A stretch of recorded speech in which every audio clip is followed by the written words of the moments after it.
Okay, getting the first pick. Oh, get three, Pyro, get three with the Wade Kid putting on a clinic.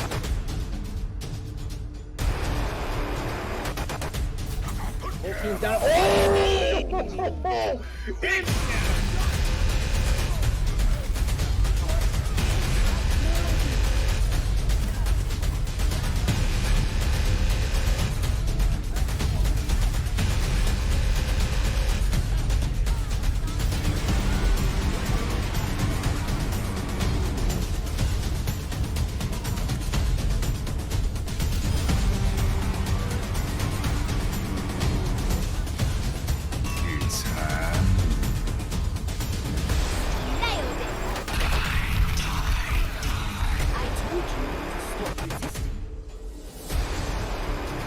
Experience tranquility.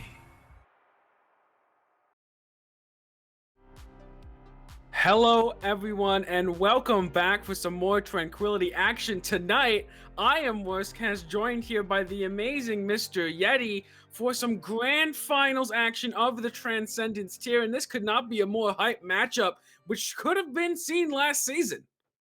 It could have been, but it wasn't. Because unfortunately, as some of you may remember, Season 6 Tranquility fans will remember Alpha, the team who went undefeated, lost no maps all regular season, went into the playoffs, and unfortunately lost in a huge upset to Arcana Emperor 4-3 last season. This season, however, they've only lost one map, and that was last week in the semifinals against Battalion. So Alpha looks back better than ever, and they look ready for this match. A lot of us have been anticipating this. GDH, the former champions, but a lot of people might say, you know what, they didn't really have the best competition last season, because let's face it, Battalion was a good team, but Alpha was the team that everybody wanted GDH to face. We never got that opportunity, but finally, 2 seasons later, we get to see the matchup of the Juggernauts, and here it is, Worse. It's what we've all been waiting for. Yeah, and correct me if I'm wrong here, Yeti, but I don't think either of these teams have played each other in Never. at least a very long time, but I'm pretty sure never, right? Never played each other. But the biggest thing is that GDH is coming off of quite the barn burner against Devil Dukes. That was a 7-mapper, 4-3 win for GDH. Now Alpha, they sat back 4-1. They like 4-0, 4-1 everyone in playoffs. They had time to sit back, relax, and just study 7 maps of VOD to go over for what GDH wants to run. And GDH comes in after a crazy matchup against Devil Dukes. A lot of people looked at that matchup as a fantastic semifinal, and I think Devil Dukes came into that match perhaps a favorite in a lot of people's eyes because of how strong that team was. It was a 7-map, absolutely fantastic game. If you have any interest in competitive Overwatch, it's truly one of the most fantastic matches I've seen at this SR. I would highly recommend going back and watching it. It was just the ebb and flow. Every play was critical. Every single moment was critical. It was a fantastic match. I can't recommend it enough. But right now, I think this match could very easily surpass it because we are seeing the matchup again of these two teams who have just been the dominant forces in Transcendence tier for the past 2 seasons. You have GDH made up of Tranquility veterans, former MVPs, people who have just been dominating every step of the way here in Tranquility since a lot of the players joined back in Season 3 Discord tier with the team Commit, who also undefeated slammed their way through the Discord tier back then, much like Alpha is doing in the Transcendence tier now. Alpha has been only in here for 2 seasons, but their impact has been undeniable. In 2 seasons, they have made such an impressive impact and really have just been the gold standard of what a team should be in this tier and what a team at this SR is capable of. A lot of that can be given credit to their fantastic coach, MC Jr., just a great coach for that team, does an awesome job putting that team together and keeping them going forward. But we do see a small change for Alpha tonight. They have a ringer. Unfortunately, their main DPS, one of their main DPS, Rin, is out. His wrist injury, cannot play tonight. So we have Leave, a ringer, coming in, and we don't know how if Leave has ever played with this team or not. We don't know much about Leave, so they're coming in here. It's not Leave OWL, it's Leave LEEV, of course. But still, nonetheless, it's a big impact for a team who's only dropped 1 map this season. Suddenly, you gotta imagine worse. That ramps up the pressure. Yeah, I mean, look, coming into this matchup specifically, I think there's more questions you can ask around GDH's gameplay than you can about Alpha. Alpha have been so pristinely clean the entire season, playing not the same style the entire time or the very exact same, but very similar. So it's been extreme consistency for them against a lot of teams that run very different things, meaning they're adapting to different strategies as they go or practicing them. And they've had hiccups before, but they've kind of learned from them and adapted to them very quickly throughout the season. I remember back in stage 1 when the biggest thing for them was they lost a round of control. Oh no! I mean, They were like, we had to bounce back and we're like, we're never playing that thing again. So that was like a big thing back then. It was them losing a control point and not first holding on escort was the big things in that first stage. When a team of that caliber where the biggest worries are dropping around in control and losing a point on escort, the caliber of this team is undeniable. They are absolutely insane. They are. These teams have all-stars up and down the roster. You have 2-time all-stars in Cosine, in O Canada, in Heart, both all on Alpha. You have on GDH's side, you have Dog, who's a multi-time Widow 1v1 champion, Orsted, former MVP, Andy, multi-time all-star, Ice, season 3 MVP and multi-time all-star, Cubed, Trank Hall of Famer in his own right. These rosters are crazy. I can't wait to get to the match. We're going to Lijiang Tower first, Worth. Yeah, and I think the biggest thing we can kind of go in, looking at both these teams, all the pedigree they have, these teams have remained mostly unchanged from last season. So this is definitely a matchup, not even just within the teams, but within the players in the lobby that we could have been seeing last season. But now we finally get that treat. A whole season later, up until the grand finals later, we see GDH on this hog composition, looking to cause some chaos right now. In the rush comp, Alpha is looking to shut it down, trying to remain pristine in their executions, in their rotations, but they lose Leave on the backside of the fight. Use of some well-timed rolling by Andy, and he wants to delay that Junkrat coming back as long as possible. So that turret just has to go. Turret has to go. Teleporter out of the picture as well here for the Symmetra for Cosine. But look at Heart. Heart has already done a lot of healing right now. We can see that amplification matrix up before this fight's even over. But it looks like GDH is getting the advantage right now, and some of that chaos is causing some damage in the back of Alpha's backline here as Heart goes down first. Yeah, and I think the biggest thing for Alpha right now is that they haven't looked particularly amazing on this composition of Rush, especially in that mirror. But right now they notice this, they don't have to mirror anymore. They were expecting it, now they're swapping off. I like the swap. It's the right thing to do here. Answer it with your own ball comp. We've seen this ball comp be executed beautifully by Alpha all season. I'm excited to see it, and we see, unfortunately, Lucksmith get caught out with a great sleep from Ice, but they don't capitalize. Yeah, and it's gonna be leave on this fair right here. Normally that would be win, but not today. Obviously has to get that ringer. Wrist injuries are unfortunate, but right now Dog is gonna start the fight. Cosine, who does so much damage usually, he's so good at staying alive, is the first to die. And that spells trouble, especially with Leave on the floor there in the middle of all those mines. Not much they can do. The Nano gonna be trying to leave good man into a position to flag it both, and the hook secures just that. So far on Control Center, it's been nothing but GDH in that kill feed basically, but finally starting to fight back, but Mammoth just gonna shut it down as quickly as it started. Running a Pharah can be a challenge on this map to begin with because of the low skybox for certain. But at the same time, you know, a lot with Pharah and the Pharah ball comp comes down to communication. And you have to wonder with Leave as a ringer in here if there's an impact on the communication that Alpha is trying to put in here. Nonetheless, you know, Alpha's still got a great pedigree here, especially running this composition. But it looks like GDH came to play today. Yeah, and definitely surprising them with this different composition. We don't normally see this from a lot of teams, but maybe just didn't do enough scouting, because I've definitely seen this come from GDH at least last season, but maybe that's going too back in the lore. But Leave is actually going to get the trade out onto the Ana, but the rest of the fight just does not go their way. It just looks like an absolute wall on the point that's favoring this very scrappy composition in the hog ball. And there's just not much Alpha can do to try and flip this point back.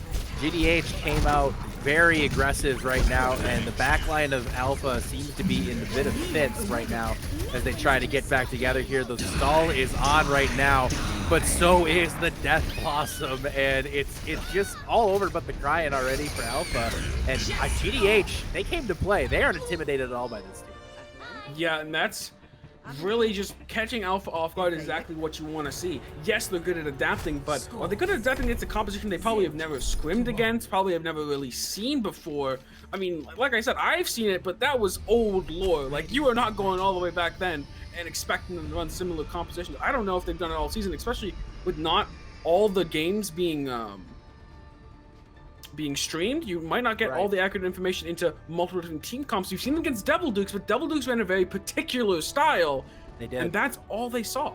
That's really what all they saw against. I mean, that's the thing with Devil Dukes. We kind of knew what you get with Devil Dukes. They run really like one or two things, and they run them really well. But now we get a different look on this map. It looks like 6-man coming out here from GDH, so a very different look we just saw. And then, what is happening right now? That TP was very bad. That was not the best TP in the world, but oh, and Lee finds a dog right away with a headshot. Love it. And I think God Hands. Yeah, I think God Hands will find a bit more trouble into the Rush composition now running the 6-man. Rush is traditionally seen as a composition that kind of gets ran over, that kind of runs over 6-man at times because it's basically a less tanky Rush that relies on mobility. Exactly, and that the beef of the Rush just kind of pushed their way through that 6-man comp. It didn't help that Dog, you know, died right away. Oh my God, he did it again. No. Oh no, Leave is a real sniper. Somebody check that man's computer. That is insane. Leave comes on clutch again. Check this out. Crazy. Yeah, it's crazy. I think Leave might be trying to reenact Old Yellow here, and I don't know if anyone in the lobby is okay with that. Sorry about that. I just came to mind. Had to go out, but it's too early to start crying. It's too soon. It's too soon. That movie, how it was like a, I don't know. That was an old movie. Oh old God. Book, old everything. As this will be an old kind of story here, as the 6-man tries to get in. Finally, gonna be using that coalescence. They don't end up beating that Mave Blizzard, so it's gonna actually force them away. They kind of flip their defensive stances around, and now Lucksmith is under fire, but has a coalescence of their own. It's kind of a bit later, and Andy is nowhere near that final to keep them up late in this fight. Now it's just time for them to run forward with the Symmetra, and I gotta think they kind of had to swap off the 6-man. I mean, that's just rough. I agree with you. I think it's so interesting sometimes they get these dueling coalescences. So sometimes if you can survive that coalescence so they don't get great value from it, if you're the second team to use it, sometimes it's just far too much damage and healing to overcome, and you can just push an opponent down because they don't have their own ultimates to back it up. And I love the play we're seeing right now from Alpha on that. They've really Oh my God! Oh my God! Yes! They just want to end it right here. They don't want this to go on any longer. But they might have killed them a bit too quickly, as they now have another fight. They're going to be aided by the EMP. Oh my god. That's all I can say. Crazy Shatter. Shadow was massive. We're gonna have to play mind games with this enemy Samba. The EMP comes out. The don't catch Pally! A great hide and seek play there from the Lucio of Alpha, and it secures them the ability to stay in this fight. And another Shatter has been accrued. They're gonna put this down whenever they well please. It goes down just a bit. Okay, the redirect animation actually has a bit of invulnerability to it, so it doesn't get CC'd. But the May Blizzard should be all they need to secure this, especially with oh, the wall almost saved them completely, but the nice shield there from Luxor is gonna keep them up well in this fight. I say that, but they don't touch even with those picks. It was just a little too much attrition right there against GDH. They were losing too many bodies, and some of their DPS were really low in health. They had to play off the point. They just didn't have the meat and potatoes to stay on the point there. And I mean, that was a great performance there by Alpha, though. A nice rebound. That rush was very effective, and Lucksmith just came in and played fantastic. And I mean, that's just what a way to get your mojo back after a really rough first map. First point to come back and do that to them. Just fantastic play there overall from Reckless Alpha. I think that's the biggest thing I always look at for Alpha. They have complete and utter confidence in their strategies and what they've practiced, and even if they lose one round of control, they know next round they can bounce back with the strategy of their own, probably in something they more so expect. But another look coming out here from GDH is going to be this very popular ball dive here with that Brig Zen. It's just so annoying to deal with at times. It really is. That ball Zen can be really tough to deal with, but on this point, it can also be really hard to execute. It can really be hard to execute if you don't have great communication, but GDH has nothing but synergy on their side, it seems, at all times. So, it might be first take here to Alpha, potentially, but GDH is going to put up a hell of a fight and take it quickly. Going to be trying to poke out on the outside. Dog! First one down again, this time to Lee's fist and not the icicle. Just getting found by Lee almost every single fight. Can anyone stop them? They go straight to the beat them. That's not someone you want to run into. The stun keeps them at bay to start, but the punch gonna go in. Not gonna find the kill. We're gonna get them close enough for those knuckle shots to do the max amount of damage. And they just completely abandoned this point, took the fight to them, and it's paying off dividends for them. There's just nothing their backline can do when they're under so much pressure. Wow. And the punch! Leave is a monster. Sometimes you just get DPS play that astounds. Leave coming in as a ringer, wanting to make an impact here, help out the team who took him in for this match. Leave doing a fantastic job right now. That is some great DPS play.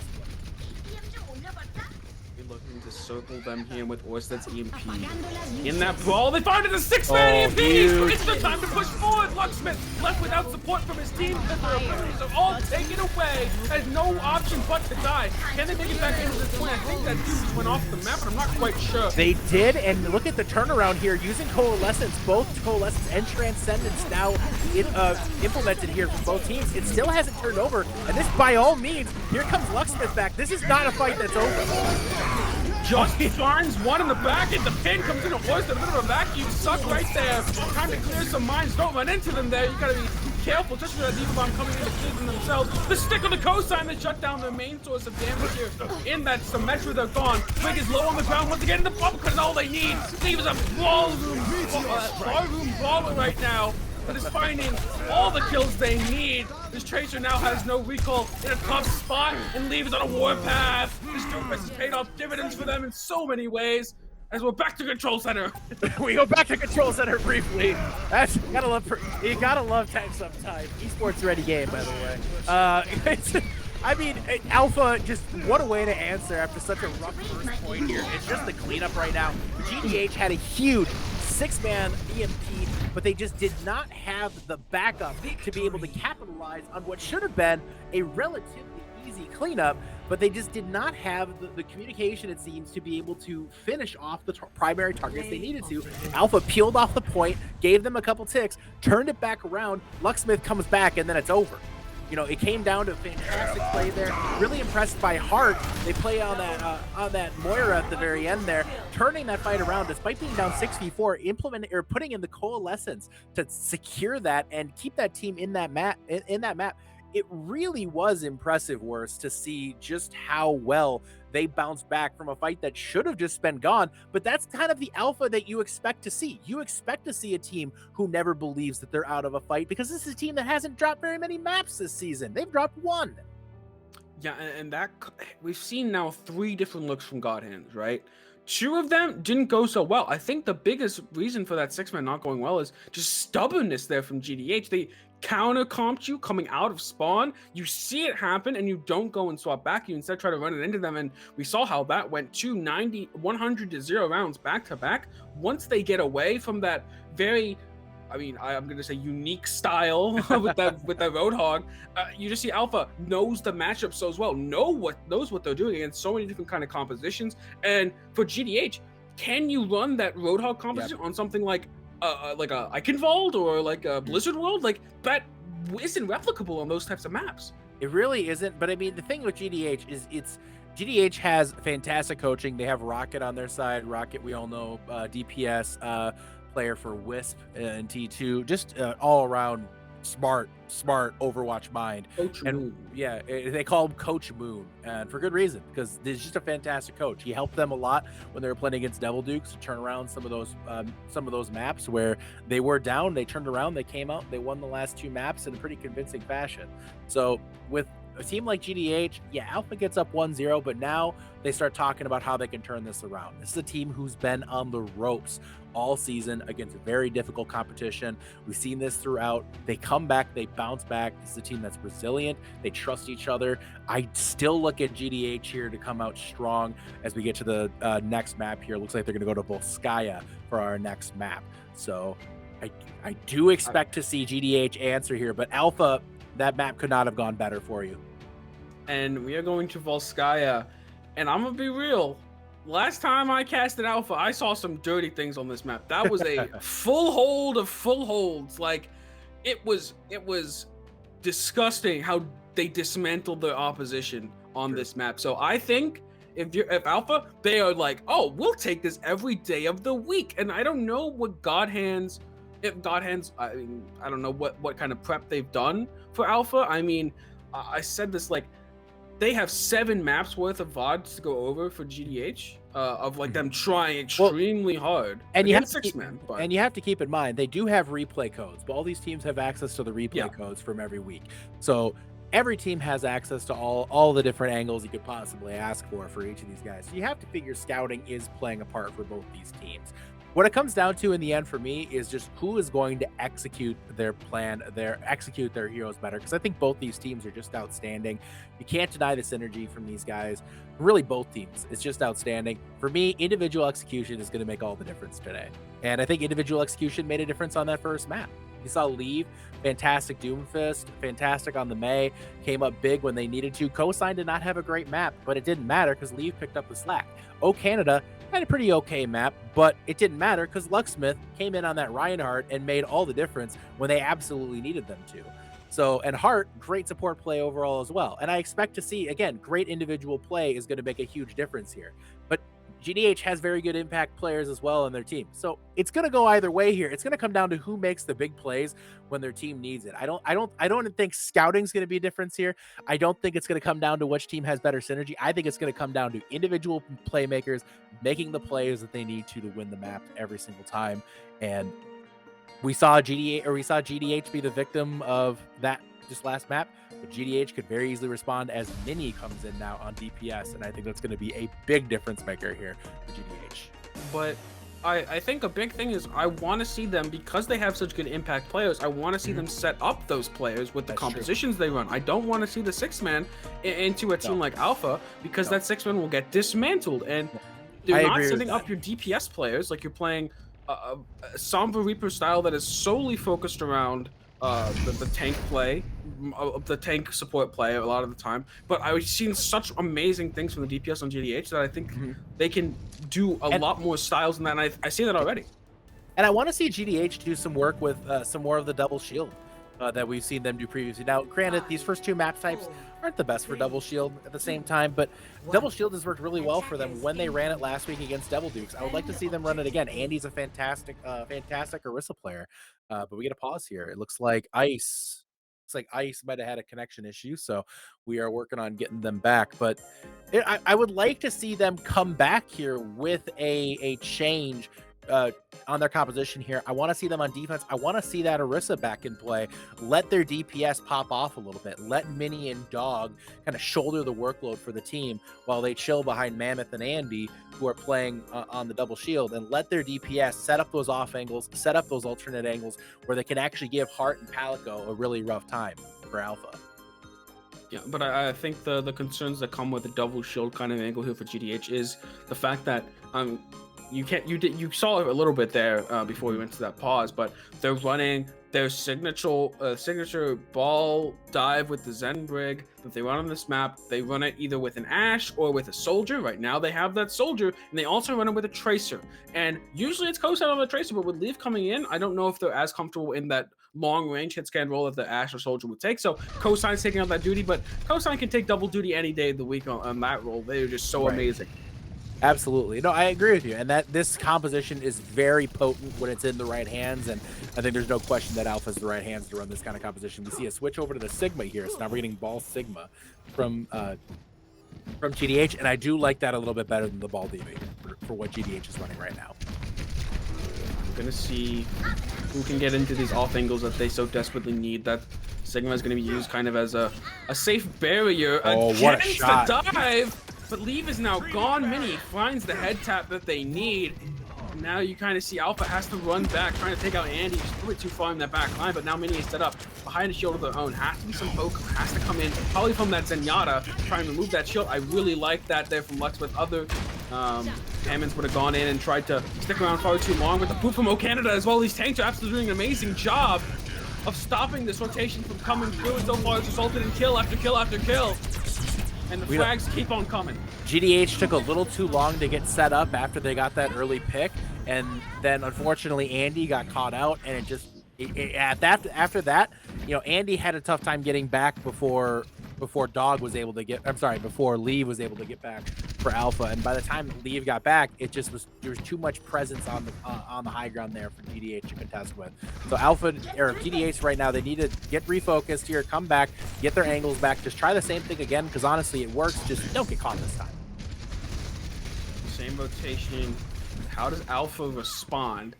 They're just discording up Andy and trying to put them in a bad position. That ball cannot engage when they have no barrier, when they have no health. So it's going to be a really big job here for Leaf to track that ball, mark them, keep that damage going.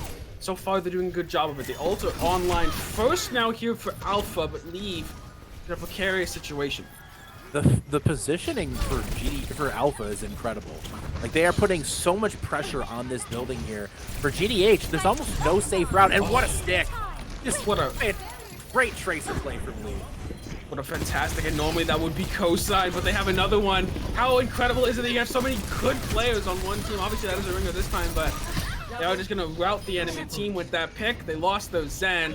And now you have almost a full menagerie of ultimates now available here for Alpha. They have a full menagerie of ultimates, and GDH hasn't even built up all their ultimates yet. And that's the crazy thing to me, because Alpha has just been in absolute complete control. GDH does not seem to know how to break through this right now. But that said, it's 2 CP. You can break through it at the last minute and still end up with 2.5 minutes on the clock. So I'm not counting out GDH quite yet. We've seen them up against the wall before. Here they go again. They're going to head up to the right side high ground this time, so a slightly different approach. They scout on Andy here. Yeah, they're already on top of him. Look at this. The pressure that's being exuded onto Andy by both the ball and the enemy team, and Dog just loses the duel. There's nothing they can do now. They are running at their backline. I don't know if this is how you normally play this composition, but they kind of traded high grounds right there. Oh, a nice little dodge there from Cosign. That hitbox would be kind of deceiving at times, but they still have their both support ults and their tank ults still available. We have 30 seconds to go. They do, and Alpha right now is in a pretty good spot nonetheless. You know, they lost a couple of players there, but they're starting to come back already. Lee finds Cube, and that's going to be just a really rough spot now for GDH. Just going to engage in the backline here from the high ground.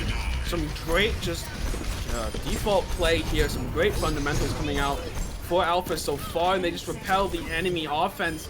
8 seconds to go. They haven't got a tick just yet, and their kill feed doesn't help them out in that regard. And I told you, last time I saw them on Moscow, they did some nasty things to the enemy team, and that has remained true. You I said it am might not be a scouting differential, but I would say if you scout this team, don't take them to Volskaya. Yeah, that's that is just some fantastic Overwatch from Alpha. Like it was extremely well positioned on defense there. They capitalized on every opportunity that GDH gave them, and it was just far too much Alpha. Like I mean, it seemed like every time GDH made a rotation, Alpha knew exactly where they need to be, and that's just a coaching thing at that point. Like the coaches, I mean, we've talked about the coaching for Alpha being fantastic. I think this just proves it. It's a coaching difference when you can have, your players positioned perfectly to be able to repel any kind of rotation on this map, and that was just so incredibly executed for Alpha. And it's an impressive thing right now what we're seeing here. This team is just on another level right now.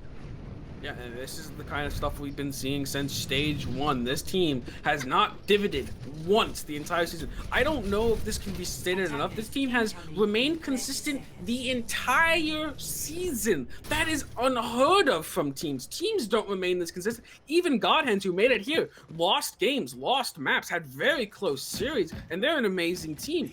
They can fluctuate in terms of their form from one map to another or one game to another. That isn't the case for Alpha. You have to beat this team at their best every single map. Absolutely, you really have to be at your best, and I haven't seen that yet from GDH. But again, GDH also has fantastic coaching. I expect them to come back here. I expect them to not just roll over and let Alpha 4 over them. I just don't see that happening with the roster this team has, the talent this team has, and the coaching they have to just roll over and let Alpha just control this. Now, that being said, Alpha already rotating over to the left side high ground here, and GDH trying to put up a defense. They have a monumental task. See them trying to break their way out of this room, and somehow Heart picks Ice. I mean, that's just incredible play there from Heart. And Lucksmith putting on pressure. Dive is imminent. Zenyatta is so aware right now that the flank is coming in, and also applying pressure on the enemy Brig. The Brig is so low, nothing can be done. And this is just giving them all the opportunity here to apply all the pressure from high ground with their back line, while also taking space with their tank line. Alpha is incredible. So good at this map. How can you ever think of taking this team here? Incredible. I don't know. I just don't know how any team. I don't know how GDH could have responded on that map. That map was probably not the map to choose. It looks like Alpha was just prepped, and they came in. They just executed exactly the way you want to on this map. It was a dominant performance. GDH now, you're up against the wall. You have a big challenge ahead of you. You're down 2-0 against an incredible team in Alpha, and this isn't Devil Dukes, guys. This is Alpha. You know no, nothing is going to be a gimme. Nothing is going to be just handed to you in this one, and GDH has to come out with a vengeance right now. And I think what everyone at home is witnessing is what people wanted from last year's alpha, right? This was the alpha that we were promised the entire regular season. We hit playoffs. They go out incredibly early for their pedigree, and it was just very underwhelming in terms of their end all performance of the season. And now they've come in here and they have a fire lit under them. I think maybe they got complacent. I said something about keeping their form the entire season. At some point, they just won so much they got complacent with their play and didn't level up with the competition. But now we've seen them here. They've been at this top level and they have kept it here, if not improved it from there. It's just so incredible. And for God Hands, you have to start picking maps and strategies that benefit you. Think back to that early control center, these enclosed areas that make it either have to brawl you or something of that similar nature. Don't take in the maps where they can run this ball comp because they are masters of it. They really are. And it's been fantastic to watch. I got a little bit more information on Leave here because I was curious about them because, my God, this player's just been wacky for GDH. Apparently, Leave was with GDH last season. So this is not a player who is not GDH, sorry, on Alpha last season. Okay. So this is not a player who is foreign to Alpha, not foreign to their coaching, not foreign to their strategies. And I would say that, a lot has changed in the past 6 months with Overwatch, but anyways, moving on. So Leave comes in here with a lot of knowledge already about this team, some chemistry. So now knowing that in hindsight, you feel a little bit better about Alpha's chances. you know, in this, and obviously going up 2-0, gotta feel real That good helps. about where they're at right now. But you know, now knowing that we know about Leave, it starts to make sense a little bit more, seeing how strong Leave has been. Leave is just doing the right stuff right now. For this team, and obviously, you know, Rin a fantastic DPS in their own right as well. But it doesn't seem like the team has really missed a beat. Seems like, and it shows because this is a player that they already have chemistry with. Yeah, it always is amazing when you can bring in a player that you've had previous experience with or has previous experience within the team. It's unfortunate. I would have loved to see Rin in this position. Obviously, has worked their butt off the entire season to get to this point, to get to the grand finals, and the snowboarding incident occurs, and I mean, it's unfortunate. Life happens, and I know Rin is probably at home just like snowboarding, man. Yeah. Why did I have to go snowboarding today, man? Yeah, but I mean, at least they can see their team that they have helped throughout the entire season come in here very confidently and strong. It's not over. I feel like a lot of people who may have known some more lore about me might know me as an extreme alpha simp, but this is not a case of alpha simping. This is a case of me like talking about the facts of the match basically, and of alpha, because that's how good this team is. The simping happens naturally. Okay, I don't even need to try to simp. Like, I had a lot of battalion copium. I had to try to have that copium. True. I do not have to try to have alpha copium. There's no copium to be found. No copium to be found right now, unless you're a GDH fan trying to find ways to bounce back in this. But again, you know, like I've said, this is a team you never can count out. There's just too much individual talent with GDH to just say that, you know, Alpha got up big right now early, but GDH, this is a map going to Eichenwald where I can see GDH bouncing back. I'm happy they're not going to King's Row because we just saw how fantastic Lucksmith was on that Reinhardt. I feel like King's Row would have been maybe not the best choice. I feel like I like this map, and I like what they're doing here because I think it'll let their DPS players finally get a really good chance to shine.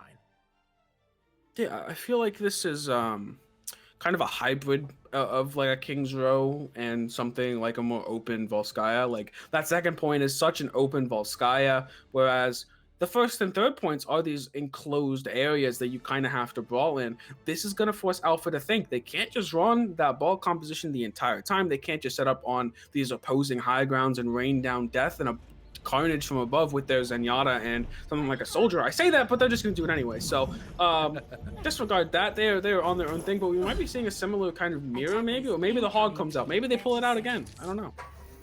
Maybe they do. I mean, I'm curious to see if they pull the Roadhog out again.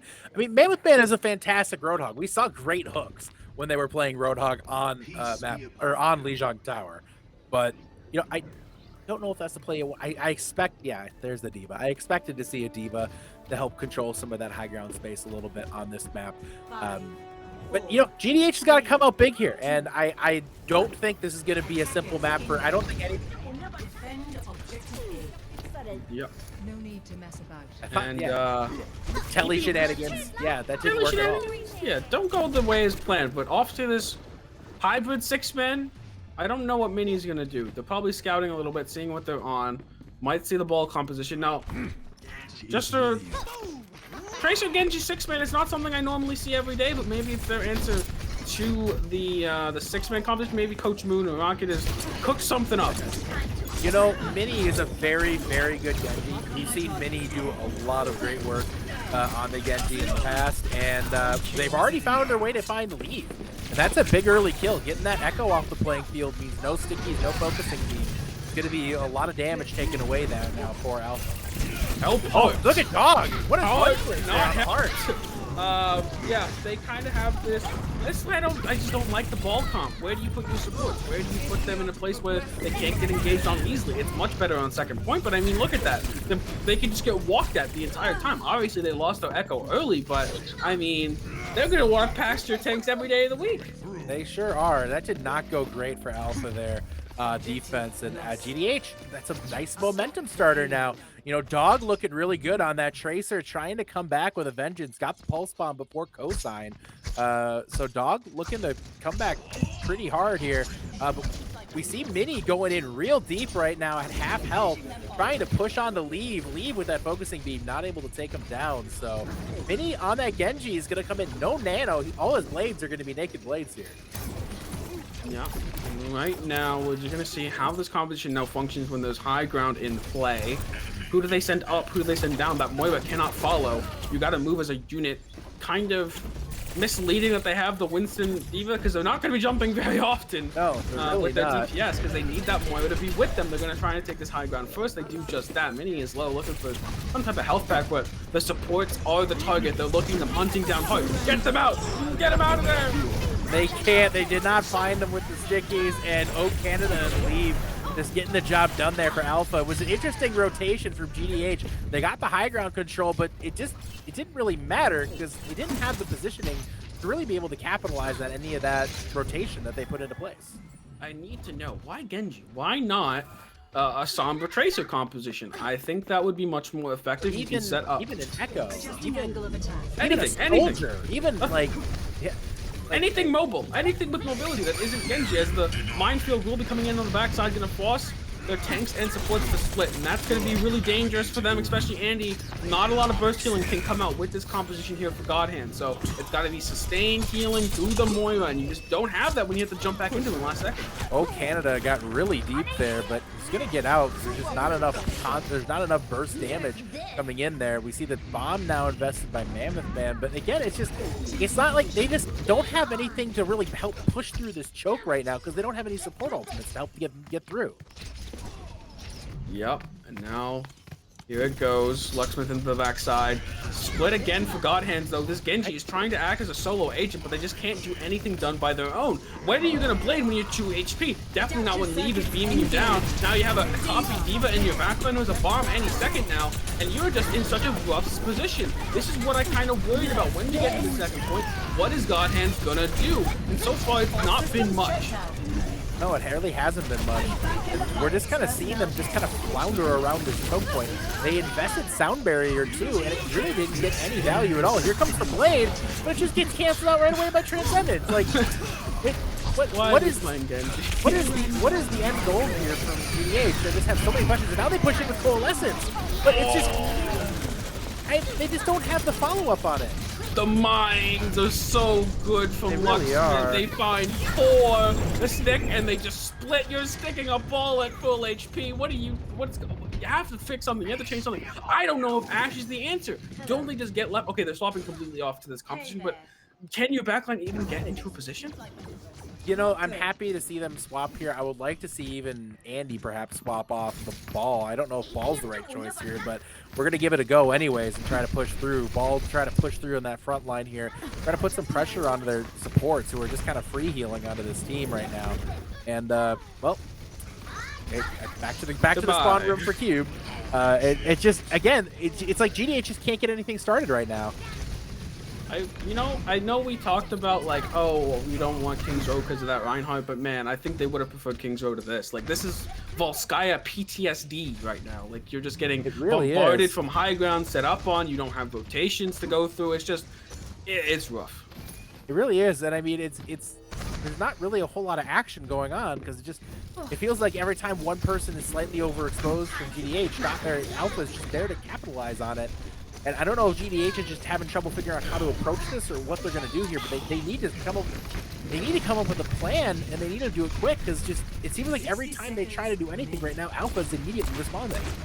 What can the Cassidy really do? They have this in the backline. They're trying to protect, but you're getting poked out. You're not getting engaged upon. Whenever they're diving, it's when they have a clear advantage where that Cassidy cannot make up for it. And now you have ultimates to push into, especially this copy, which should be coming up soon with how much damage Echo puts in. It's looking not great. It's looking not great for GDH. They have to figure out a plan here. And Alpha, I mean, Hart just almost gets another pick from the high ground. Here comes Lucksmith swinging it again. It's constant, and there's just no reprieve on the GDH. Here comes some ultimates finally to try to push through. 20 seconds to go. Ultimate Fiesta back and forth with that Brig Rally here for Palico Master is going to do so much for them. Bomb comes in, only trade 1 for it. The 5v4 so far, they're looking for more. We finally get the remake, and Pally's in bad position.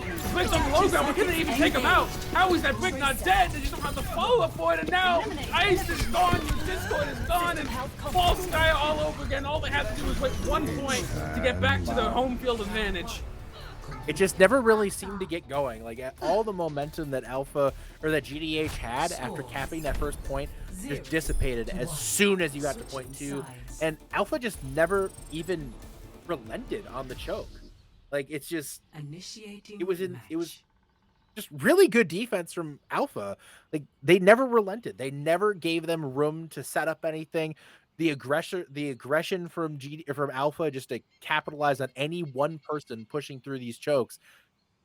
It was just it was so hard for GDH to just figure out what to do. You got to wonder if the mental's going or what exactly is happening for GDH right now, because right now it's just not working. They need to mentally reset, because right now they have a very daunting task ahead of them. Yeah, I mean, something I said this, like there's more questions about GDH's game plan, what they can do coming in this match than Alpha's, because Alpha has been so solid into so many different variety of matchups. But Godhand, I don't know where their niche comes in of like what comp are they good at. Maybe it's this Orisa comp. I know we saw a lot of this in the Devil Dukes thing, as we do hit a pause, but we saw a lot of this Orisa comp in that Devil Dukes against a 6-man composition. But what do they have into the ball compositions? Are they a rush team, or can they not play rush? Because if they can play a rush composition, we'll try to force Alpha onto rush comps, because clearly in the mirror, in this ball mirror, you're just not getting it done. No, they're not getting it done right now. They need to make some changes. They can't go at about this the same way anymore. They have to be a little bit more aggressive and more assertive right now in implementing a game plan, implementing a fight plan, because what they're doing right now just isn't working. It seems like they're completely disjointed, and that's the main issue right now. Alpha is just out team playing them, and it just seems like GDH is trying to find these moments and find these chances where they can just take control, and on an individual level, they're just not able to accomplish it because Alpha is just doing everything they need to prevent them from doing it. So right now, I'm keeping a close eye on what GDH does on this point here. They got to come out and at least make this close. That's my thing. If you're GDH right now, I need to see at least make this close. But I mean, going down potentially 3-0 now in a grand final, it's a tough spot, you know. And this is not what you wanted to see if you're GDH right now. But I mean, Reckless Alpha, this is their moment to lose right now. You know, they have every opportunity. I don't expect them to choke here, but you can't rule out the possibility that it happens. I mean, we have seen some reverse sweeps this playoffs. One that comes to mind, the Capitators vs. Battalion. They were up 3-0. They are capping Dorado. They C9 the cap and get reverse sweep from there. I'm not saying that's gonna happen, but like that kind of a mental booming is something that has occurred in the playoffs so far. And a nice idea. They're gonna go back and they're going to adapt immediately. I kind of wish we saw this more from Alpha, if I'm gonna say, like, be honest. Yeah. From GDH, like, I'm with you completely. And GDH or Alpha immediately makes some changes, makes some choices there, and it's the right thing to do. And now here comes Alpha just with the aggression out of the point. They're just forcing GDH into the building, and Alpha now GDH is going to have to push out into a really tough fight, but they're doing okay so far. The Torb turret is doing so much damage. It's on and off. Someone has to shoot the Torb turret. This is one of the basic things of playing against Torbjorn. That Torb turret, that aimbot, does so much prolonged damage, especially against the Pharah. And Pharah usually has the easiest ways to find lines of sight and just spam it down, but you don't see that there. In fact, it's being put in more position where it can get spammed out easily, and I think the Pharah already found it. Pharah already found it. The sneaky bush turret. Leave, however, is an expert Pharah and understands that Torbjorns like to hide them in the bush. So, whoa, okay, all right, that's a trade. I think if you're Alpha, that's a trade that you're more than willing to take, especially because you got that resurrect in there. That's 64 right now for Alpha, and I 64 Alpha. It's just gonna go on Alpha's favor. Yeah, and I think what we're seeing here is the Nano Pharah come out. I don't know if that's really necessary, but it happened. And I think what you're seeing here a lot from Alpha is just that they are playing one of the hardest compositions for, I'm gonna say, like mid-tier teams in terms of like in the grand scheme of things, like compared to like GM top 100 players. Like this is a very hard composition in terms of like ball comps, and especially that Briggs End comp. It's very hard, but they have learned it to such a degree that it's flexible enough to get them through so many situations where they can make slight tweaks to the composition and perform against other different compositions. I mean, this is the team that we expected to see last season in these playoffs. This is the team that a lot of us expected to see this season. Just the absolute control and dominance from Alpha. But Cosine gets caught out. But the point almost gets C9 to flashback to the flashbacks winning last night there. Here we go. The ultimate fiesta begins, like you say. Oh, Canada. Oh, Canada, what have you done? Have you won this fight for your team just now with those 2 picks? You lose that Orisa. You lose the Cassidy. Your greatest defense And against you lose the your Barrage. And you lose it. And the point's gone. And Alpha's up 3-0. You are now praying for a reverse sweep. And I'm not the biggest believer. I'm gonna be real. From the level of dominance we've seen so far from Alpha. It's been the Alpha show. And I mean, you know, talking to Canada before the season started, the big thing for them is they wanted to, you know, get a little payback for what they felt like was just kind of a fluke last season for them, losing the way they did out of the playoffs. It's a team that is hungry. They were very hungry this season to come out and truly show that that was a fluke, show that they are the dominant team that showed up last season, and show that they were the dominant team that they were all this season. And throughout the season, this is the team that we've seen. This is a team that just is constantly in control of every single fight. They are constantly in control of the tempo. They let nothing get by them. This is the team that we've expected to see. This is the team that Alpha has shown themselves to be in every match we've seen them in so far. But now the question goes to GDH. How can you come out of halftime and respond to this? Because right now, you got to think the mental for GDH has to be frayed. Well, I don't know what GDH is going to say because I don't read minds. And I'm also not their coach, Coach Moon. But we're going to figure out what they're thinking by how they play after this quick halftime break coming right up. Please stick around. We're going to see the conclusion of this match. Will Alpha 4-0 and almost get a perfect season, basically? Wait around to find out.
Hello, everybody. Welcome back. It is up 3-0 for Alpha here over God Hands in our grand finals. There's still another map that Alpha has to win if they want to take it all home. And God Hands is looking to make a momentous comeback here if they want to have any chance of that grand finals title, the repeat. It's just the repeat seems so far away right now. It's just the map for God Hand. Like, you can't think about a repeat anymore. You have to think about the next map, and they're so far out right now from repeating that they just have to get through Route 66. You know, for GDH, you just have to take it one map at a time right now. You know, the 3 maps happened. You can't change that. But we've seen GDH 4-0 this season. We've seen it happen. Now they just got to do it just in a slightly different set of circumstances. And it's going to be a lot harder because they're doing it against the team who's been the best team all season, and that's Alpha. But we've talked about it before. We're going to say it again. The ability for GDH to just have individual players pop off on this team is borderline unparalleled in the Transcendence tier. And if really there's one equal, it's Alpha. So, you know, you can't count out GDH, but they have to show us something here coming out of halftime. You know, halftime could have been everything they needed to get the mentals cleared and to get everything they needed back together to get this team back in the game. And, you know, we have Orsted, it looks like, coming in now, opposite of Mini on the DPS line for GDH. And I honestly, I like that change a lot. I think it's a good swap for this team. I have questions again about Route 66. Why are we picking this map? You know, there's stuff like Havana, which I would have probably preferred to this one. That the ball composition is basically non-existent, and you can run double shield. You can run the Orisa Diva if you want to as well. You can run Rush. Like, I think Havana is infinitely better than Route 66. Unless I believe it's on the map pool, is it? I don't believe it is. No, I don't believe it is. Well, Dorado, same thing, but less so.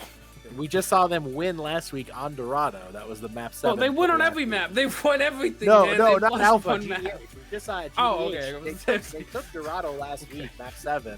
But I believe GDH also took this map against Devil Dukes as well. So, and I believe, if I remember right, this was a similar situation. They were down 2-1. They went to map 4. They chose Route 66, and they won that map. So, don't count on GDH here, guys. This is a map that they're comfortable on, and I expect them to come back here with a little bit more firepower, a little bit more fight than I think we've seen on the other ones. But then again, they picked the last 2 maps, and we saw how that worked out for them. Yeah. Basically, I just see kind of it's going to be a repeat of what we've seen before. Alpha's going to run. They could possibly run a dive comp like with the Winston, with Ana on attack maybe, but I definitely just see them probably switching back over to that ball comp. I don't know if God Hands has an answer just quite yet, because I haven't seen them run certain compositions or pick certain maps that would indicate they have certain plans against this composition. They aren't picking maps that are less accessible to that ball composition. They aren't picking maps that enable a very specific style of play that they would possibly want. They seem like they play a lot of things, but none to a level that is going to outpace Alpha. No, definitely. No, not that's the thing I would say here. But you know, GDH is on attack here. They have an opportunity to set the pace. We have to see them at least put up a good push here, because I feel like we haven't seen them really establish any foothold on offense yet. And they're gonna come out here. It looks like on the ball Diva, you know. And they got an Ana this time instead of the Brigida, and I feel like the Ana is probably a good choice for them on this map. But we'll see what they do. They could probably set up a preset nade here onto that high ground, try to force Alpha into some tough, uncomfortable positions.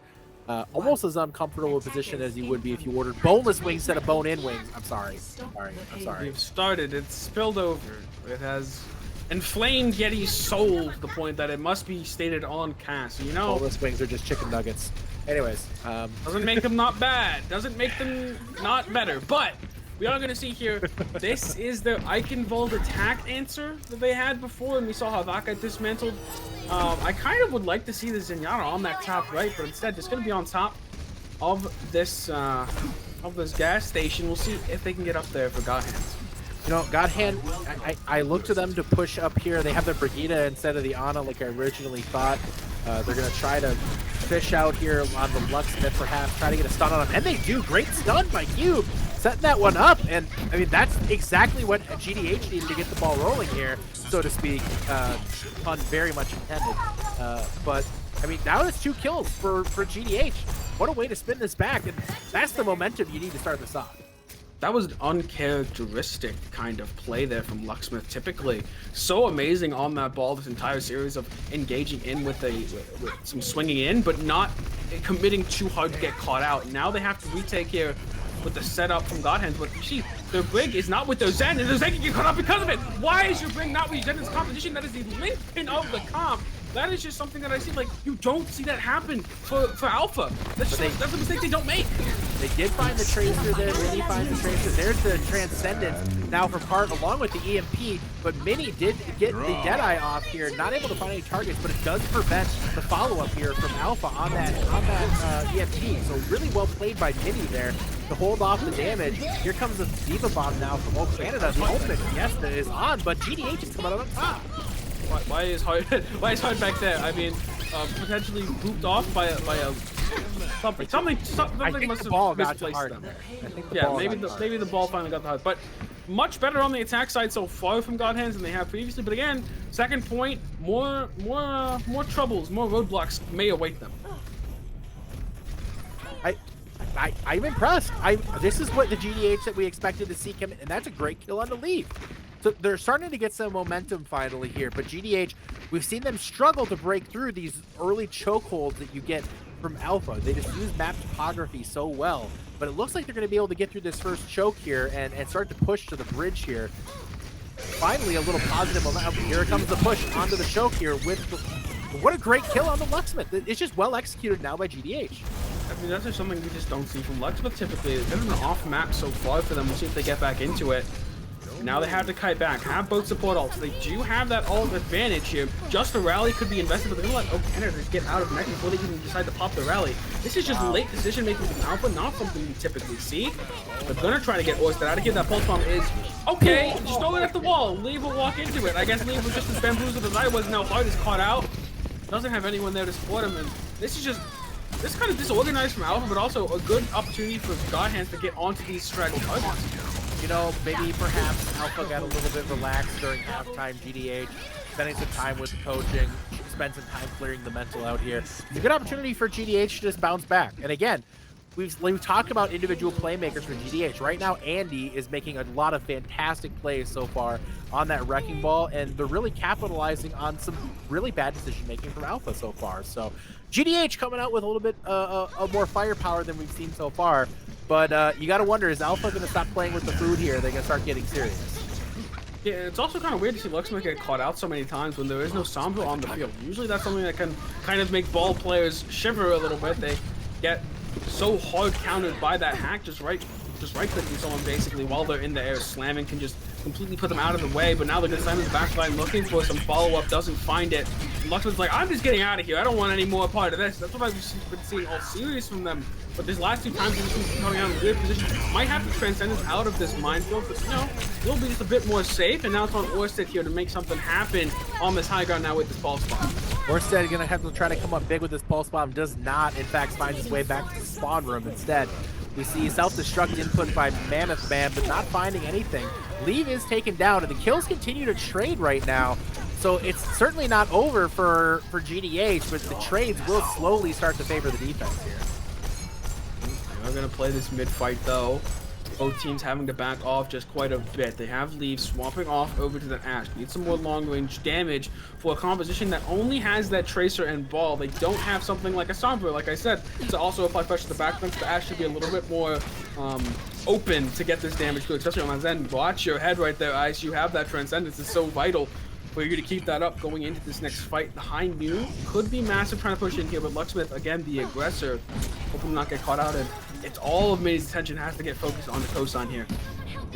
They really do need to put some attention on the cosign, though, because cosign's just free shooting right now in the back line. And it looks like the Zenyatta is able to put a lot of pressure on it. Here comes the self-destruct in from Canada. Not finding anything, though. I mean, right now it seems like GDH is treating this with a lot more care and respect towards Alpha, and it's paying off for them. Yeah, but there's also the fact that if you're sitting in that corner for 30 seconds, 45 seconds, you're not really getting anything out of it. You're not getting alt charge. You're not getting map positioning.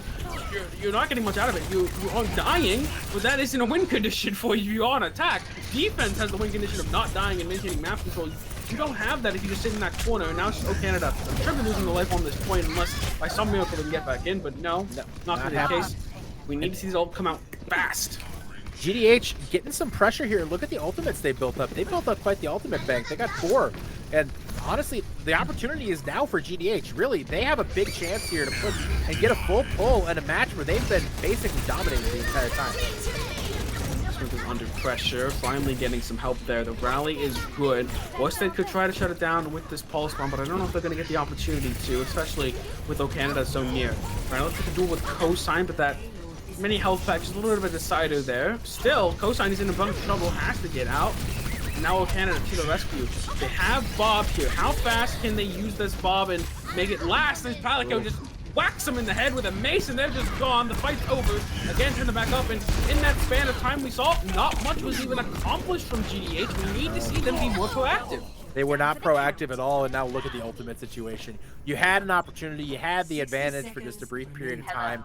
You played too slow, and now look. You're up against 5 ultimates, including a Transcendence, self-destruct, Bob. It's not looking good for GDH right now. They will have a Transcendence of their own coming back, and 4 ultimates as well.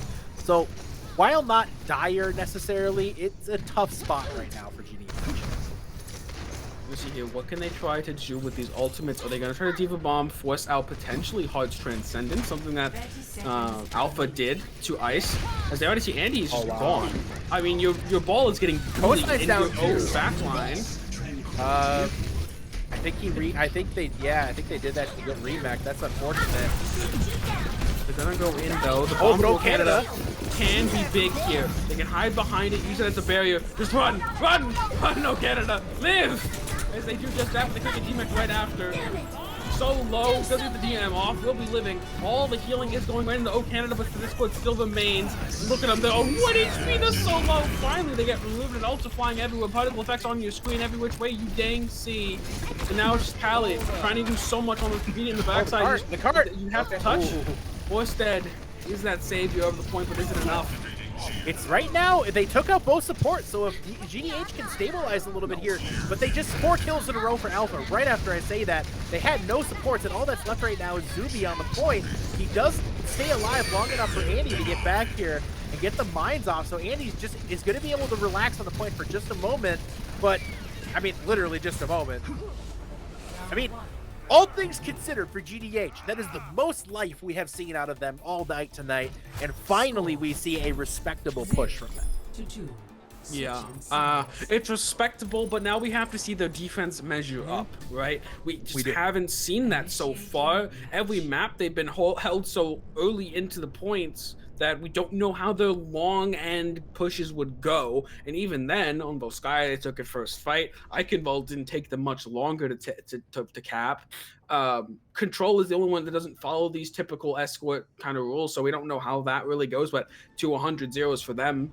I mean, I don't know if this looks amazing here for God Hands because we haven't seen their defense ever push resistance against Alpha, and I think a lot of it just comes down to potentially this team throughout the entire season was relying on a strategy similar to this, and then just in that Devil Duke 6-man matchup they swapped over to that Orisa comp.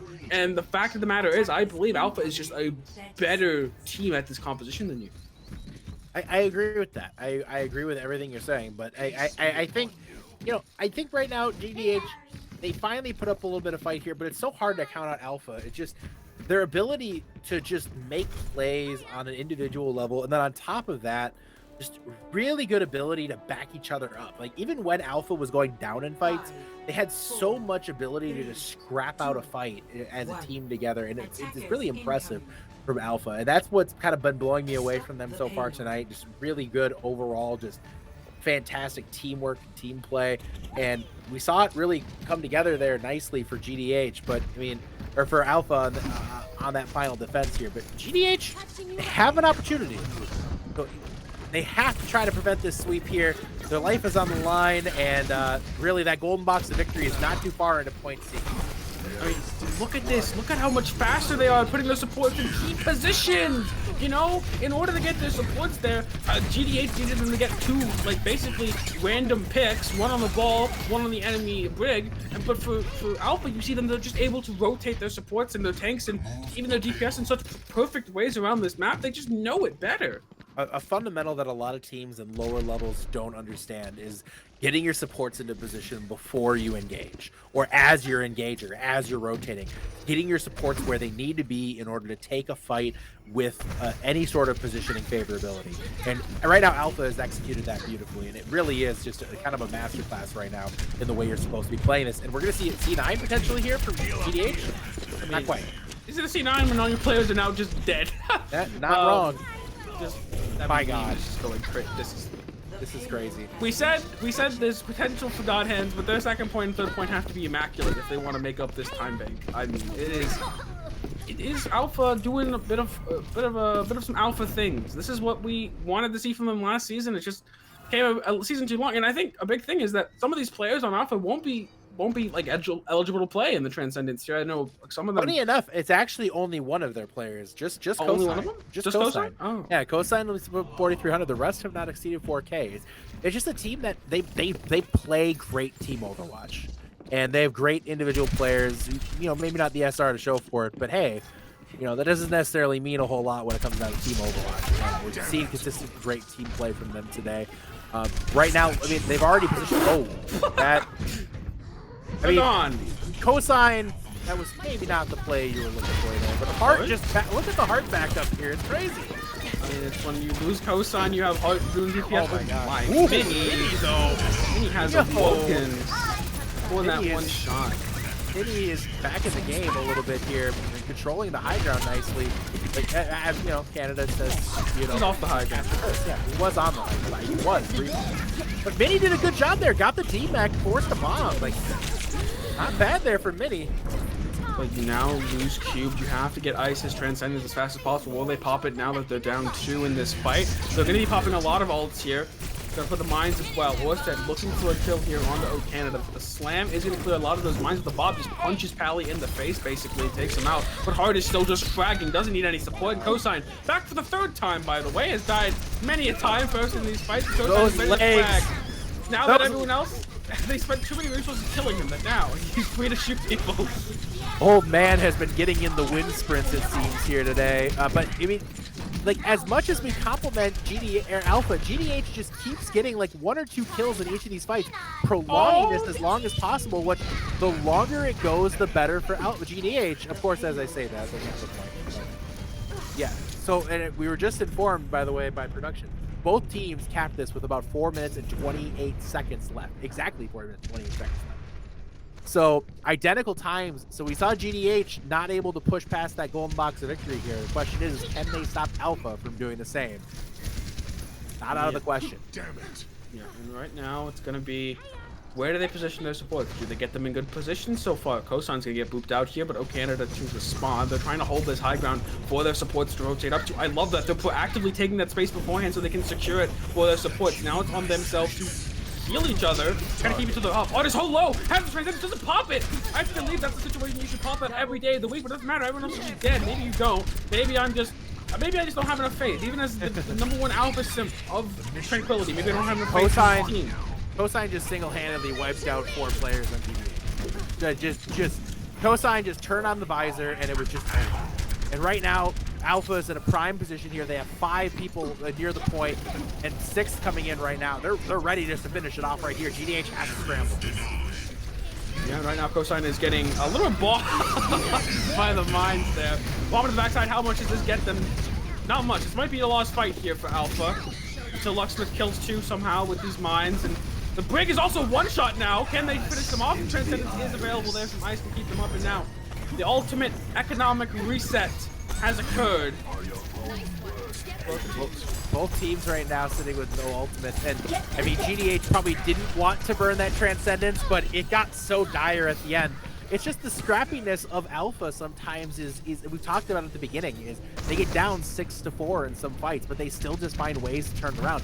And look how aggressively they're just right back on the cart. They're just putting the pressure on GDH, forcing them to answer to them quickly. It's keeping GDH on the ropes. Look at Mammoth and Alpha, or Andy, they're already so low.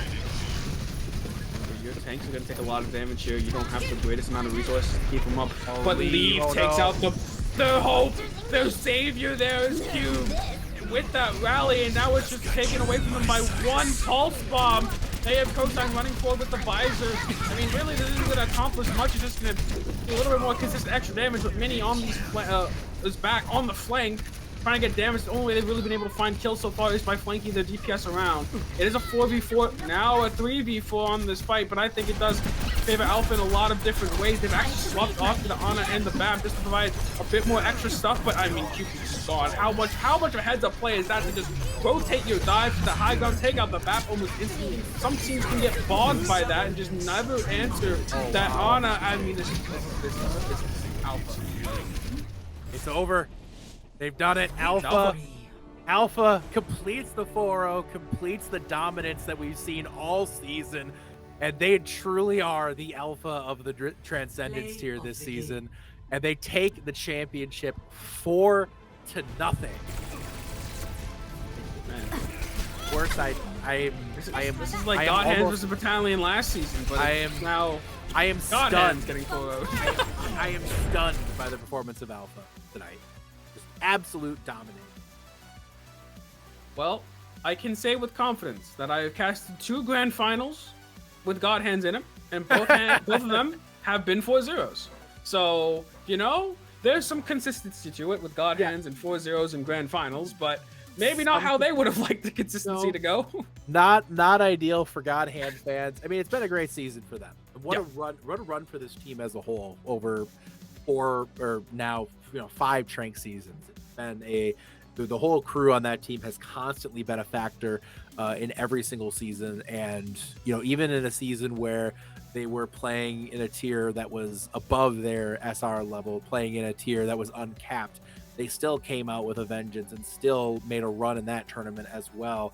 But this is a fantastic group of players, and it's a shame this season had to end this way for them, because they've been, most of them are future Tranquility Hall of Famers for sure. But you got to give it to Reckless Alpha. This is the team that we saw all season, and they came out in the finals and they just proved that none of this season was a fluke. They are the one true dominant team here in Transcendence here. Yeah, Reckless Alpha showing themselves as such a dominant threat, and you kind of has to wonder, for me at least, because I didn't see it. I don't think it was a streamed match. How did Alpha lose? Like, how did this group of players go out the way they did last season? I mean, that was... It was a crazy match. Let's put it that way. It was a wild match, some Doomfish shenanigans, and it was just a wild match. It's something that I feel like I don't think anybody was expecting, but just Alpha was truly incredible, and you got to give it to them for coming out here. You were worried about what would a Ringer do to this team, and it seems like nothing. It's like almost MVP. Like, I would say, like, in contention for MVP now, like, of the match. Like, didn't miss a beat coming in for win. If we're talking MVPs though, if I'm looking at what you see here with Alpha, we talk about the consistency across the whole team, but the thing that I think is impressive is the supports. And so I'm going to go with Heart personally. I think Heart constantly made the right plays. There were so many fights where the chip damage from the Zenyatta, picking up kills to initiate a fight, really good rotations from them, consistent rotations from them.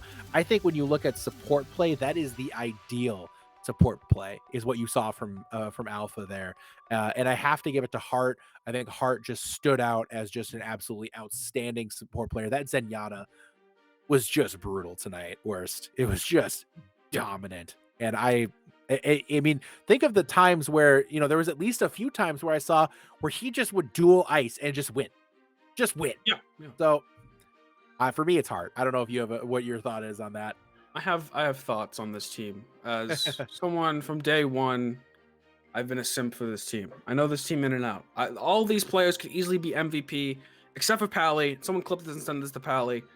you're not MVP of the team. Sorry, but all the other players could easily be like the MVP of this team right now. And obviously, Leaf coming in for a win, it kind of offers the thing. Leaf did amazing this match and is in contention for that. But for me, I think just because I've seen such a large amount of not bad ball play, but not fantastic ball play in Tranquility in this tier of play. I love Lucksmith, how he's the best ball, I think, in Tranquility from what I've seen, and actually plays it in a way that how the comp is supposed to be played. And I see teams try to run this composition and they just have the ball doesn't play. It's so focused around the ball playing the role of the ball so perfectly, and also your Zenyatta. So it's like Hart and Lucksmith are these two players that they are like the linchpins of the comp, where if either of them are faltering in a major way, it just crumbles immensely. So you went with Hart. I'm going to throw my shout over to Lucksmith. I'm going to give this one to him because I love seeing great ball play, because I think it's one of the hardest tanks in the game to play, to master. So I'm happy to see it have been done by a member of our Tranquility community and Transcendence tier. I would agree with that. As a reminder, everybody, tomorrow we have our final grand finals of this season. The Discord tier final that is between Reminiscence and Paradise Lost. Be sure to tune in for that, guys. It's tomorrow at 8:30 on this very channel. And again, next week we have the Iris podcast bringing you the season 8 info drop again at 8:30 Eastern time, followed by our all-star matches all next week at 8:30 Eastern. Be sure to tune in, support the end of the season here as we wrap up season 7. It's been a hell of a season, and again, congratulations is in order. Reckless Alpha completing the absolutely dominant season that they had here. So close to a perfect season. So close to a perfect season. Two maps, one they lost, one they tied. They were so close. I'm so gonna close. make fun of Pally so much for this. Nope. Yep. 100%. All right.